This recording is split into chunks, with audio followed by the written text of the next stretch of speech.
बिस्मिल्लाहिर्रहमानिर्रहीम। अस्सलाम वालेकुम। इसराइल के साथ आज जो हुआ है, अब तक लिबनान की जंग में उनका इतना नुकसान नहीं हुआ जितना नुकसान उनका इस दफा हो गया है। ये इतनी तबाहकुन सूरत हाल थी, इतनी तबाहकुन सूरत हाल थी कि इसराइली फौजियों के चिथड़े उड़ गए हैं और ये अभी तक ऑपरेशन लिबनान उनकी जड़ों में बैठ चुका है। यानी ऑपरेशन लिबनान इस वक्त उनके लिए बहुत बड़ी तबाही का सामना बन रहा है। हुआ क्या है, इजरायली फौज असल में लिबनान के कुछ गांव में दाखिल होने वाली थी। इन्होंने मीडिया को साथ पकड़ा, ये एक दो जगह पर गए और कहा देखें हमने ये इलाके फतह कर लिए और हमने लिबनान के फलाना इलाके ये वो सब कुछ कर लिया। बड़ी इन्होंने पजीरा है कि हम यहाँ चले गए, हम वहां चले गए। सीन क्या होता है कि ये ट्रैप बिछाया गया था इनके लिए, इनको पता नहीं था। इनका प्लान ये था कि हम गांव में जा रहे थे और टाउन्स में उनका कम्युनिकेशन दूसरे गांव के साथ मुनक़ता करें। प्लान उनका ये था कि वहां पर जाएं, कट कर दे कम्युनिकेशन और सारी सूरत हाल को यानी कर दे जिससे राब्ता ना हो, और उसके बाद उस गांव इलाके और टाउन्स पर कब्जा कर लें। हुआ ये है कि इनकी फौज गई वहां पर बारूदी डिवाइसेस बिछाई हुई थी। ये अंदाजा नहीं था इनको। ये जैसे ही वहां पर गए हैं, इन्होंने पहले पूरी कोशिश की स्कैन करने की। वो इस तरह बिछाई हुई थी, ऐसे ट्रैप किया है कि वो पकड़ना बड़ा मुश्किल है।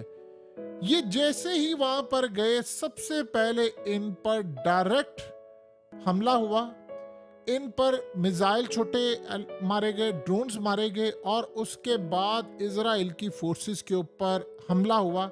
और ये इतना शदीद हमला था, इतना शदीद हमला था कि आप ये सोचो कि इनके बुलडोजर उड़ा दिए गए, इनके मरकाबा टैंक्स उड़ा दिए गए और जितने अंदर थे इस वक्त वो सारे के सारे मारे गए।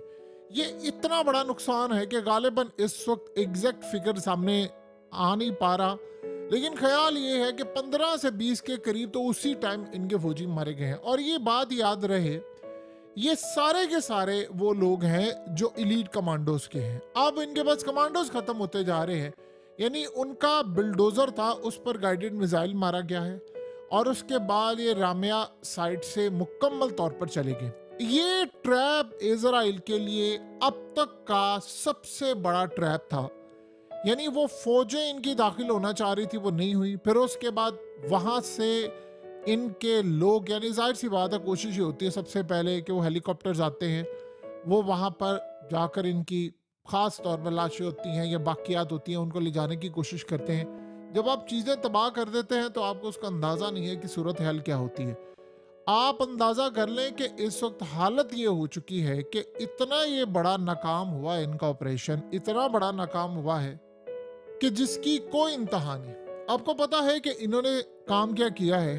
इन्होंने उसका बदला लेने के लिए बैरूत में स्ट्राइक किया, वहां पर बिल्डिंग्स उड़ा दी और इन्होंने गजा में भी जाकर स्ट्राइक किया। अक़वामे मुत्तहिदा की गाड़ियां थी, उनके ऊपर आग बरसाई, उनको मारा। और इस सूरत हाल में यानी वो टारगेट कर रहे हैं कि किसी सूरत हमने कोई ऐसी चीज़ जो लिबनान की फेवर में हो वो हमने नहीं होने दी। अब आप ज़रा अंदाज़ा कर लें कि ड्रोन आता है एक हिजबुल्लाह की जानिब से, और अभी तक दावा ये किया जा रहा है कि पहली दफ़ा ऐसा हुआ है कि इजराइल में उनके पावर प्लांट पर ड्रोन मारा गया है।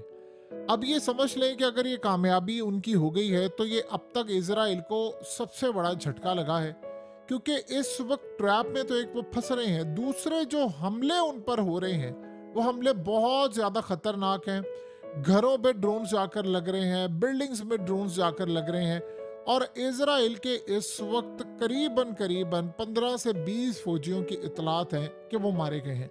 यानी ये जो लिबनान का उनका ख़ास तौर पर याद रहे ऑपरेशन था, ये इतनी बुरी तरह शैटर्ड हो रहा है, इतनी बुरी तरह नाकाम हो रहा है कि असल में मिसकैलकुलेशन वहीं से हो गई थी जब इन्होंने ये सोचा था कि हम यहाँ पर जाएंगे, हमने हिजबुल्लाह को मार दिया, हमने लीडरशिप को मार दिया, हमने फलाने को मार दिया, इसको मार दिया, उसको मार दिया। लेकिन उसके बावजूद आप ये देखें कि इस सारे मामले पर जाकर कोई फायदा इनको नहीं हो पाया, कोई काम इनका नहीं हो पाया। और कुल मिलाकर जो सूरत हाल पैदा हुई है कि आप ये सोचें कि गोलान हाइट्स के ऊपर इन पर हमले हुए हैं और वहां पर हमले हुए हैं जहां पर यानी पहले आज से पहले नहीं हुआ, और इराक से ड्रोन्स मारे गए। ये इजराइल के लिए इस वक्त सबसे बड़ा झटका ही लगा है कि अब इराक से जो ड्रोन आ रहे हैं और शाम की साइड से भी अब वो वहां पर जाकर गोलान हाइट्स में टारगेट कर रहे हैं। इसराइल के लिए अब डू करने वाला यानी जो सिलसिला था वो अब पहले जैसी सूरत हाल नहीं। देखिए बिल्डिंग्स इनकी हिट हो रही हैं और आपको पता है कि योमे किपुर की जो रात थी उसके ऊपर जाकर लिबनान से ड्रोन्स मारे गए हैं, हाइफा में हमला हुआ है। काफी सारी सूरत हाल ये है कि इजराइल इस वक्त मुकम्मल तौर पर हाई अलर्ट हो चुका है और वो कह रहे हैं कि 1973 के बाद पूरे का पूरा इजराइल पहली मर्तबा हाई अलर्ट है। अब हो ये रहा है कि ड्रोन्स आ रहे हैं, मिसाइल आ रहे हैं और ये तमाम की तमाम मिसाइल और चीजें जाकर डायरेक्टली इजराइल में अब अगले लेवल पर हिट करती जा रही हैं। यानी पहले तो ये था कि चले आपने हाइफा कर लिए, फलाना कर लिया, अब वो उनके पावर प्लांट्स की तरफ आ रहे हैं। और दूसरा ये जो असल में सबसे बड़ा मसला ये होता है कि एम्बुश जो होता है वो सबसे खतरनाक होता है। यानी आप किसी जगह पर जा रहे हैं अपनी फौज लेकर किसी का इलाका फतह करने के लिए, वहां पर ट्रैप आपके लिए ऐसा बिछाया हुआ है कि आपको अंदाजा नहीं है कि पत्थर पड़े हैं, दरख्त है या जमीन है या कोई इलाका है, और आप अंदर चले जाते हैं और आप ये समझते हैं कि हमने जाकर ये काम किया। आपको पता है इनके पास मोबाइल फोन्स और चीजें ये कुछ भी होता है कि ताकि बहुत सारी ये वीडियोस बना लेते और वहां जाकर कहते हैं कि देखो हमने ये इलाके फतह कर लिए, लेकिन वो असल में उनका कब्रिस्तान पहले से तैयार होता है कि आपके साथ ये होने वाला है, लेकिन उनको अंदाजा नहीं होता इस बात का। फिर आप सोचें पहली दफा ये सूरत हाल हुई है 1973 के बाद कि मुकम्मल तौर पर पूरे का पूरा आज इसराइल बंद है, सारा इसराइल शट डाउन है, योम किपुर है वहां पर। और इस सूरत हाल में सबसे बढ़कर मसला ये है कि पूरे के पूरे इसराइल के अंदर इस वक्त हाई अलर्ट हो चुका है।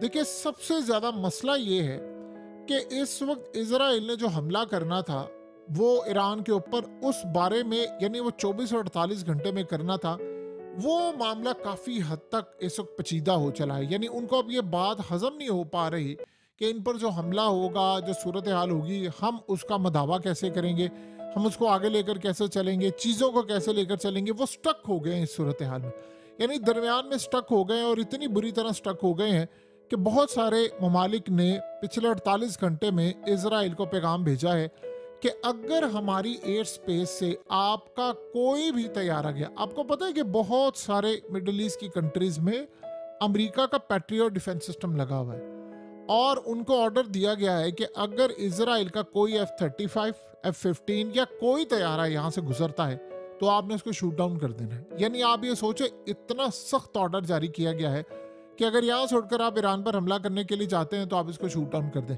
देखिए बहुत सारी चीज़ों में रेडार पर डिटेक्ट नहीं होता। अब अगर इस सारे मामले पर अमेरिका ये काम करता है, यानी वो नहीं डिटेक्ट करता और कहता जी वो तो गुजर गए थे ईरान पर हमला करने के लिए, तो खतरा ये है कि उनकी जगह फिर चाइना को बुला लिया जाएगा और उनको रिप्लेस कर दिया जाएगा, उन जगह उनका डिफेंस सिस्टम ले जाया जा सकता है और अमेरिका के अड्डे फारिग हो सकते हैं। क्योंकि जिस मुल्क की एयर स्पेस इस्तेमाल करते हुए तैयारे गए, आपको पता है कि उस मुल्क के साथ तो ईरान की ऑलरेडी जंग शुरू हो जाएगी, तो उन्होंने तो इनको छोड़ना नहीं है। तो अब आप ये सोचें कि इजराइल इस वक्त बुरी तरह चारों साइड से फंस गया है। आप इस सूरत हाल को ना देखें कि इन्होंने गजा को खंडर बना दिया है, ये बैरूत के ऊपर हमला कर रहे हैं, ये वहाँ पर तबाही कर रहे हैं, ये फलानी जगह पर तबाही कर रहे हैं, हर जगह कुछ ना कुछ सिस्टम चल रहा है। देखिए सिविलियन को मारना बड़ा आसान होता है, आप ग्राउंड के ऊपर फौज के साथ जब लड़ते हैं उससे बेहतर होता है कि आप ये समझते हैं कि अच्छा हम अपनी दहशत बढ़ाना चाहते हैं, फलानी बिल्डिंग को उड़ा दो जाकर, फलानी को उड़ा दो जाकर, और आप उसको खंडर बना देते और आप दुनिया को ये बताते हैं कि देखो मैंने ये काम किया है, किसी के बाप की जरूरत है मुझे रोके तो मैं ये काम मजीद उसके मुल्क में भी कर दूंगा। लेकिन मसला ये हुआ कि अमेरिका ने जब इनको आगाह किया, आप सोचे अगर अमेरिका ये काम करता है कि इसराइल के तैयारों को जाहिर सी बात है गिरा तो नहीं सकता क्योंकि उसी के दिए गए हैं F-35, F-15 और न जाने क्या कुछ, तो अगर ये मामला होगा तो अमेरिका का मामला बड़ा खराब है। लेकिन फिर मिडल ईस्ट में उसका आखिरी टाइम आ जाएगा। देखिए ऑलरेडी इस वक्त बैक एंड पर गुफ्तगू ये चल रही है कि अमेरिका को मिडल ईस्ट से कैसे निकालना है। आपको पता है चाइना और रूस ने मिडल ईस्ट की कंट्रीज को कन्विंस किया है कि आप सबका नंबर आने वाला है, सबका नंबर एक एक दफा आ रहा है। और आपको पता है इजराइल के मिनिस्टर ने, जो उनका फाइनेंस मिनिस्टर है, उसने तो बड़ा क्लियरली ये बात कह दी है, 8 मुल्कों का नाम उसने यानी क्लियरली बता दिया है कि फलाने फलाने मुल्क को हमने कैप्चर करना है, दमिश्क को भी करना है, यानी जॉर्डन भी है, मिस्र भी है, यानी और पूरी एक लिस्ट उसने बता दी है कि उसने कहा दी स्टेप बाय स्टेप हमने सबको लेना है। तो ये बात बड़ी क्लियरली बता दी गई है चाइना और रूस की जानिब से कि अगर आप सहूलतकार बनेंगे तो अगला नंबर आपका भी है। सो इस सारे मामले पर इनको बड़ा क्लियर पैगाम चला गया है कि आपने इस जंग में पार्टिसिपेट नहीं करना, आप पीछे हट जाएं। और अमेरिका के लिए अब तक की सबसे तबाहकुन जो सूरत हाल पैदा हो रही है वो एग्जैक्टली यही सूरत हाल है कि इस वक्त अमेरिका के जो मामलात हैं वो काफ़ी हद तक ख़राब हो चुके हैं इजराइल के साथ। वो कह रहा है कि जब आप आकर हमला करें, ये कह रहे हैं जी हमने फलाना नहीं करना, ऐसा करना। सो आप ये सोचें कि लिबनान में उनके फौजी धड़ाधड़ मारे जा रहे हैं, लिबनान ऑपरेशन भी उनका वो कामयाब नहीं हो रहा, तो उनको कुछ ना कुछ तो करना है। इस वक्त इजराइल की पोजीशन ये है कि फौज को जो टास्क दिया गया था उसमें लिबनान में कम से कम फेल हो चुकी है।